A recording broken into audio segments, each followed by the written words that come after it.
আজ পানিহাটি চিরাদহি মহোৎসব এবং আমরা সকলে এখানে উপস্থিত হতে পেরেছি শ্রী নিত্যানন্দ প্রভুর এবং গৌরাঙ্গ মহাপ্রভুর কৃপাতে। তাই আমরা নিজেদের খুবই ভাগ্যবান মনে করি, তাই না?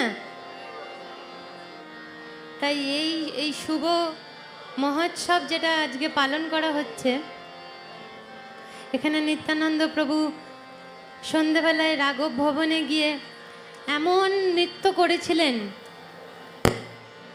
বলা হয়েছে গাছে গাছে, ডালে ডালে এবং পাতায় পাতায় নৃত্য করেছিলেন। তাই সকলে মিলে, জানি খুবই গরম, কিন্তু এরকম সুযোগ আমরা আর হয়তো পাবো না, বছরে একবারই আসে।